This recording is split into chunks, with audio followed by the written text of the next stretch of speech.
A beautiful 20-year-old woman vanishes after a night out in Boston. 2 days later, her upper body is found stuffed inside a trash bag in a downtown dumpster. No one sees her again. No one hears from her. No one is ever held accountable. The bottom half of her body has never been found. This is the story of Karina Holmer, a young Swedish au pair whose American dream turned into an unspeakable nightmare. Karina Holmer grew up in a quiet village in Sweden, the kind of place where everyone knows each other and crime feels like a distant rumor. After winning a small lottery, she decided to chase adventure. That dream led her across the Atlantic to the United States, where she found work as an au pair for a seemingly well-off couple in Dover, Massachusetts, a picturesque suburb just outside of Boston. Her employers were Frank Rapp, a commercial photographer, and Susan Nichter, a painter. They lived comfortably and had children, hence the need for Karina's help. On paper, it sounded like a dream setup, a well-paying job, a stylish loft in the city to retreat to on weekends, and a chance to immerse herself in American life. But even early on, red flags started to show. Unlike most au pairs who come through official channels, Karina wasn't registered with any of the US-based programs. No paperwork, no oversight, no trail. How she found this job remains a mystery, and some suspect she may have bypassed formal systems for reasons we'll never know. Despite that, Karina made the most of her time. She bonded with other au pairs, many of them also from Sweden. She went out on weekends, made friends, even briefly dated. Once a Boston police officer, another time a man from South Boston. Her social circle grew, and by all accounts, she was enjoying her time abroad.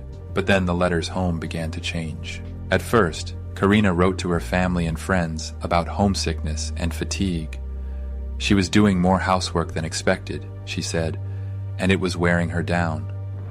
She wanted to come home earlier than planned, but in one chilling note to a friend, she hinted at something darker, writing that something terrible had happened, and that she would explain everything when she returned to Sweden. She never got the chance. June 21st, 1996, Karina met up with friends in Boston for a night out. The group started the evening at a downtown loft, possibly her employer's, before heading to a popular nightclub called Zanzibar. Karina was wearing a tight-fitting outfit and shiny silver pants, something several witnesses would remember later. She used a fake ID to get in. She danced, she drank, she partied like any carefree 20-year-old would. But by 3 a.m., everything changed. Multiple reports surfaced about what happened as the club emptied. One said she passed out and was kicked out alone. Another claimed she was seen leaving with an older man. A third said she walked out on her own. What's consistent is that she tried to re-enter the club to find her friends and was denied by the bouncer. Alone in the city, Karina was spotted dancing and talking with a homeless man. Later, she was seen chatting with another man, this one accompanied by a large white dog wearing a Superman shirt. The man, also in a Superman shirt, said he was from north of the city. Another potential sighting placed her speaking to 4 men in a silver car who tried to lure her to an after-party. After that, nothing. For the next 30 hours, Karina Holmer vanished from the face of the earth. Her employers didn't report her missing. Weekends were her time off, and they weren't expecting her. But then came a news broadcast. A woman's torso had been found in a dumpster in Boston. No arms, no legs, just the upper body of a young blonde woman, cleaned, makeup removed, placed into a black trash bag. It didn't take long for police to confirm the grim reality. It was Karina. She had been strangled and sawed in half just below the ribs. There was no blood, no sign of a struggle where the body was found. This was clearly a secondary dump site. The crime scene, wherever it was, remains unknown to this day, and the lower half of her body has never been recovered. Police began with the most obvious suspects, her employers. But when questioned, they lawyered up immediately and refused to cooperate further. Suspicious? Perhaps. Conclusive? Not enough. Other au pairs reported that Frank Rapp had made them uncomfortable. He was described as sleazy.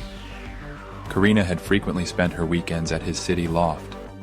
Some wondered if their relationship was more than professional. Then came a new mystery.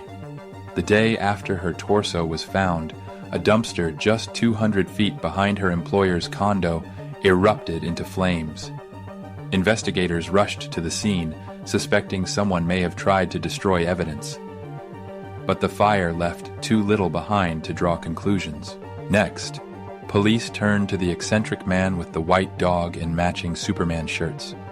He turned out to be Herb Whitten, a resident of Andover, 30 minutes north of Boston. His explanation? He liked to walk his dog downtown in the early morning hours. He was ruled out due to a speeding ticket, time-stamped the same night, but critics argue that doesn't prove he didn't have contact with Karina earlier or later. Another odd suspect was John Zwiz, a local musician who lived near where the body was found. He released a song shortly after Karina's death, with eerie lyrics referencing Zanzibar, the nightclub she visited that night. Police found no evidence linking him to the crime. Then came the most chilling coincidence. In the same building complex where Karina's torso was discovered, another man, Rafi Kokadekin, would be convicted years later for a mercy killing in the desert. He claimed his dehydrated friend begged to be put out of his misery, but forensic evidence suggested otherwise. Could someone capable of one killing have committed another earlier? It's speculative, but noteworthy. The final tragic twist came 1 year later. Herb Whitten, the Superman-shirted dog owner, died by suicide. No note, no explanation, just more questions. Despite investigating several suspects, interviewing dozens of witnesses, and even involving the FBI, the case stalled. With no crime scene, no DNA, no conclusive leads, Karina Holmer's murder remains unsolved nearly 3 decades later. What haunts this story most are the breadcrumbs left behind. The letter Karina sent home saying something terrible had happened, but she couldn't say what. The second body part that was never found. The strange people she encountered that night. And the disturbing paintings later posted on Susan Nichter's public website. Abstract art depicting eerily similar scenes to what happened to Karina. One shows a man holding a limp female body. Another features a blonde woman pushing away a man with small spectacles and an orange cap. Are these cries of guilt, or simply expressions of unresolved trauma? We may never know. If you liked the video, please press the like button and subscribe, and check out other videos on our channel. We've got a lot of other stories about murders that are not resolved to this day.